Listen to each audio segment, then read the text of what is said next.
को सबसे पहले बताते हैं कानपुर की खबर, जहां पर बजरंग दल कार्यकर्ताओं ने सड़कों पर उतरकर विरोध प्रदर्शन किया है। 3 जून को हुई हिंसा के बाद राज्य में कई जगहों पर हिंसा के विरोध में इन लोगों ने प्रदर्शन किया है।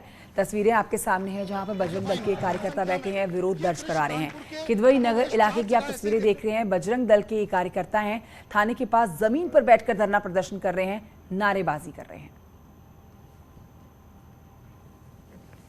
आज विश्व हिंदू परिषद के द्वारा जो है केंद्र से आदेशित हुआ है कि समस्त हिंदू परिवारों के साथ में जो अत्याचार और जो हमारे मठ मंदिरों को देखकर टारगेट करके पेट्रोल बम से उस मंदिरों में जो आक्रमण किया जा रहा है और हिंदू परिवारों को जो है वंचित किया जा रहा है क्षेत्र में आतंकवादियों दंगाइयों के द्वारा, इस संबंध में आज हम लोग विश्व बजरंग दल के समस्त कार्यकर्ता आज धरना प्रदर्शन एवं महामहिम राष्ट्रपति महोदय जी को ज्ञापन सौंप रहे हैं।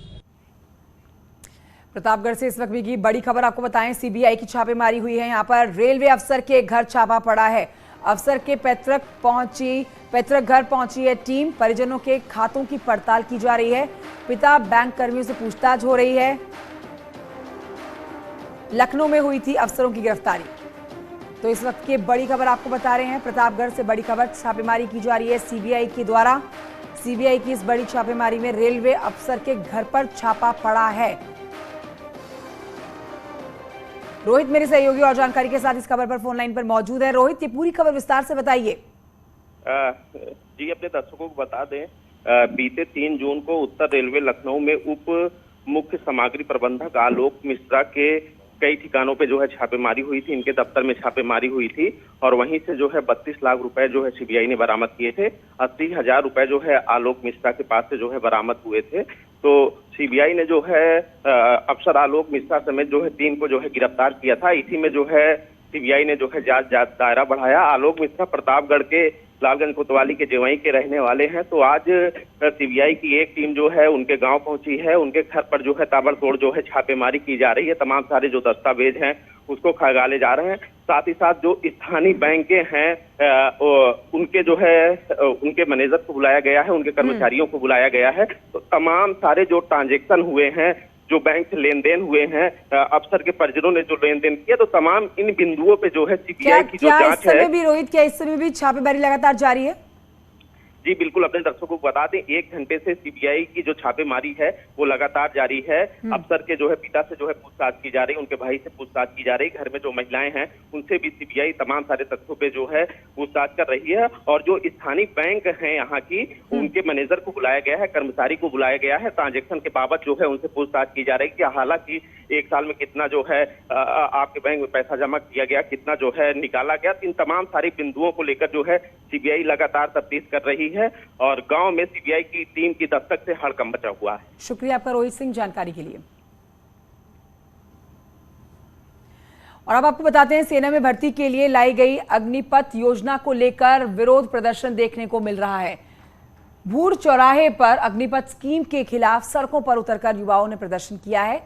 पुलिस को हालात कंट्रोल करने के लिए हल्का सा बल प्रयोग करना पड़ गया है। इसके अलावा उन्नाव में भी सेना में भर्ती की पॉलिसी को लेकर युवाओं में नारेबाजी करती तस्वीरें सामने आई। पुलिस ने युवाओं को समझा बुझाकर शांत करवाया। खुर्जा में भी अग्निपथ योजना के खिलाफ युवा सड़क पर उतरे हैं, प्रदर्शन किया है। तो ये 3 तस्वीरें आपके टेलीविजन स्क्रीन पर है। बुलंदशहर, उन्नाव, खुर्जा की तस्वीरें, जहां पर आप युवाओं का गुस्सा देख रहे हैं। इस योजना का विरोध करते हुए नजर आ रहे हैं युवा, जहां पर विरोध दर्ज कराने के लिए सड़कों पर उतर गए हैं। नारेबाजी की गई है, हाथों में पोस्टर आप देख सकते हैं।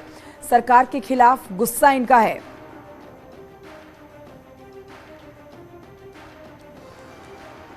और आइए अब आपको बता देते हैं आगे बढ़ते हुए कि प्रदर्शन तो लगातार जारी है। इस समय युवाओं ने सड़कों पर भी जैम कर दिया है। अगली खबर की तरफ बढ़ेंगे, मायावती के ट्वीट की बात करेंगे। मायावती ने ट्वीट करके सरकार की इस योजना का घेराव किया है और ट्विटर पर अपनी नाराजगी दिखाई है।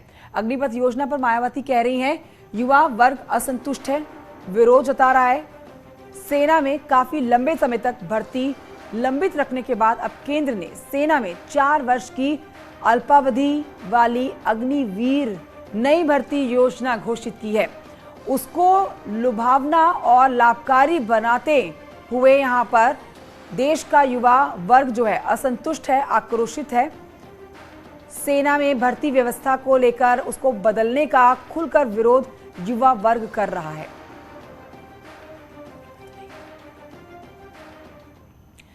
तो आपको बताएं कि यूपी के डिप्टी सीएम केशव प्रसाद मौर्य ने अग्निवीर योजना पर ट्वीट किया है। उन्होंने कहा है कि देशभक्ति से ओतप्रोत और देश के लिए कुछ भी कर गुजरने के लिए तत्पर युवाओं के लिए अग्निवीर योजना बनने जा रही है और युवाओं को सक्षम बनाने, रक्षा सेवाओं में व्यापक बदलाव के लिए सरकार ने इस योजना की शुरुआत की है।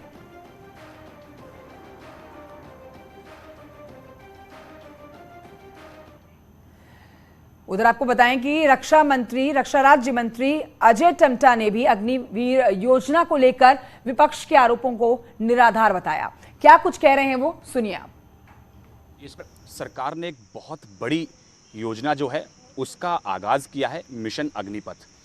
इसके जरिए किस तरह से युवाओं को मौका मिलने वाला है और किस तरह से देश की सेनाओं को ये फायदा पहुंचाने वाली स्कीम है।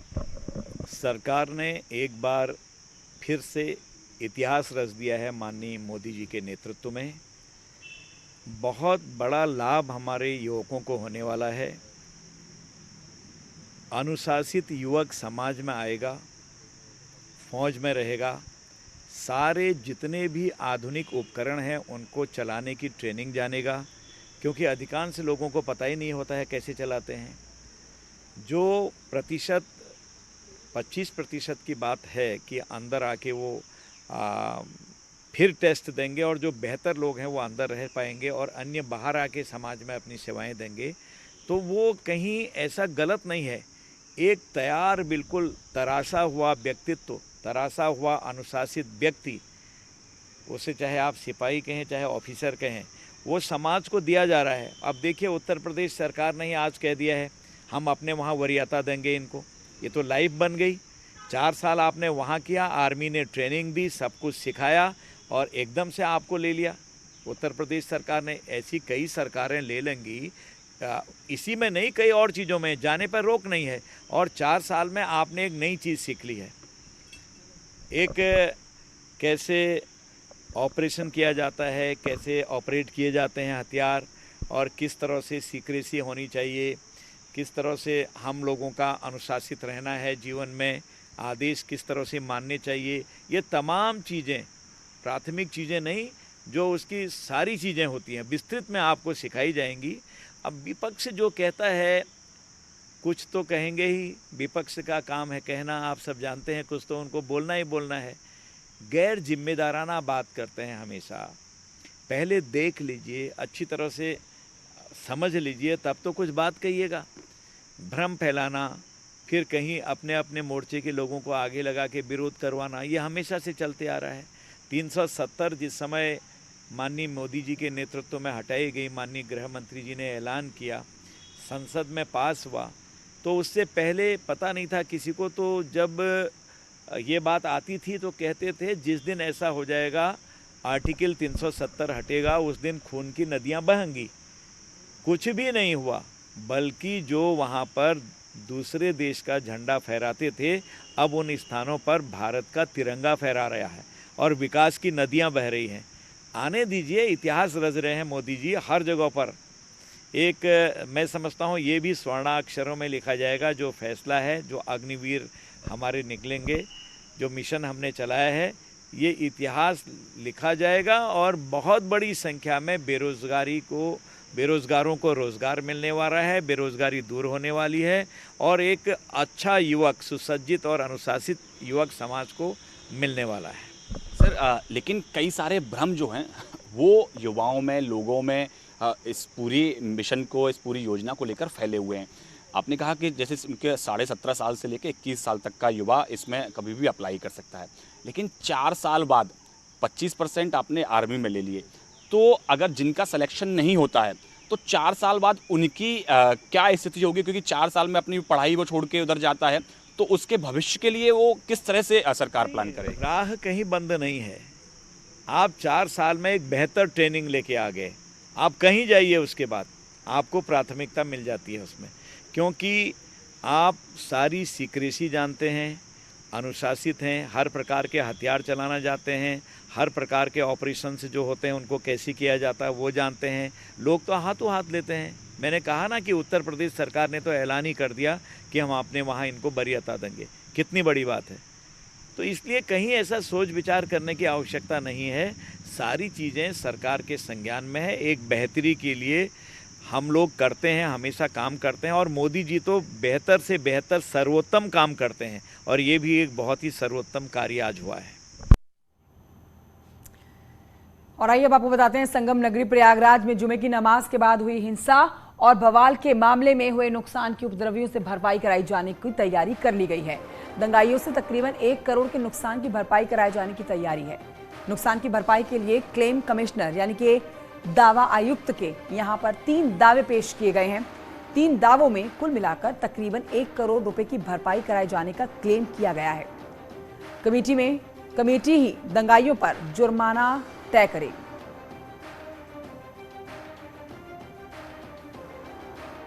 प्रयागराज में जुमे की नमाज के बाद जो हिंसा और बवाल हुआ था उसमें जो सरकारी संपत्ति को नुकसान पहुंचा है, इसके साथ ही साथ जो प्राइवेट प्रॉपर्टी को नुकसान पहुंचा है उसकी भरपाई अब उपद्रवियों से कराई जाएगी। इसको लेकर 3 दावे भी दावा कमिश्नर के यहाँ पेश किया गया है। और पहला दावा जो पेश किया गया है वो एक तरह से पेश किया गया है कि नगर निगम की ओर से, जिसमें स्मार्ट सिटी के तहत जो सीसीटीवी कैमरे लगाए गए थे और इसके साथ साथ जो केबल थी उसको नुकसान हुआ है, उसको लेकर ये दावा किया गया है।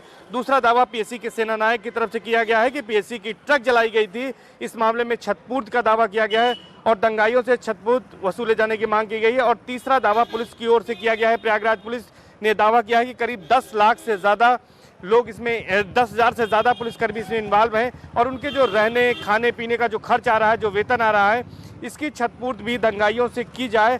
तो इस तरह से कुल 3 दावे यहाँ पर किए गए हैं और तीनों दावों को लेकर ये दावा किया जा रहा है करीब 1 करोड़ के नुकसान की भरपाई इन दंगाइयों से की जाएगी। एक छोटे से ब्रेक के लिए रुकना होगा, जल्द लौट रहे हैं।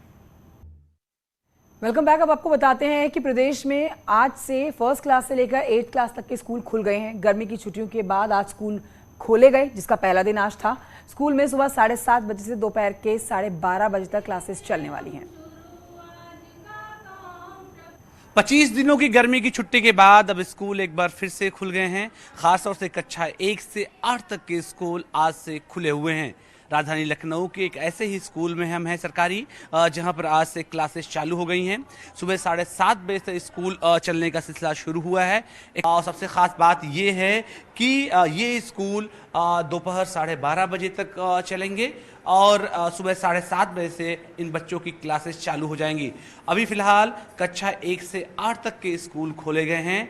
आने वाले दिनों में यानी कि जुलाई के महीने में बाकी हायर एजुकेशन के स्कूल भी सरकार खोल देगी।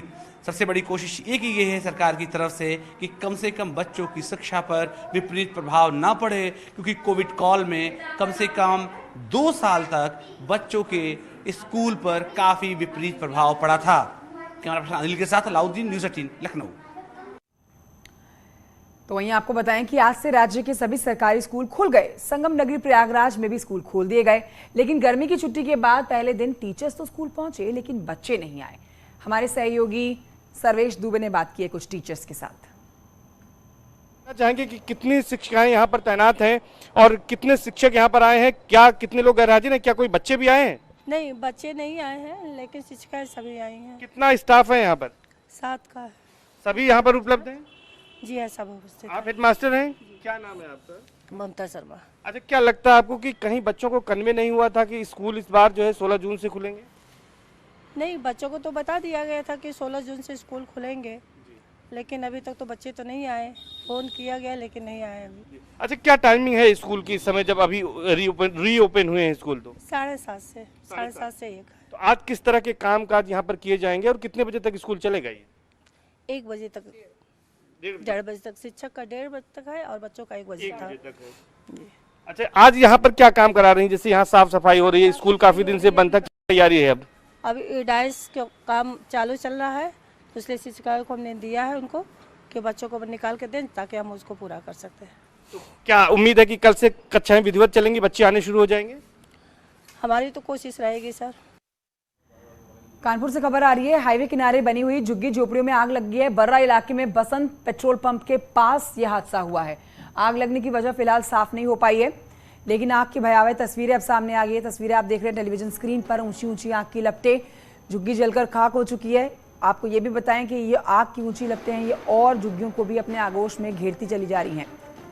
फायर ब्रिगेड को इस बात की जानकारी दे दी गई है। आग को बुझाने का प्रयास लगातार जारी है, लेकिन बसंत पेट्रोल पंप के पास आग लगी झुग्गी में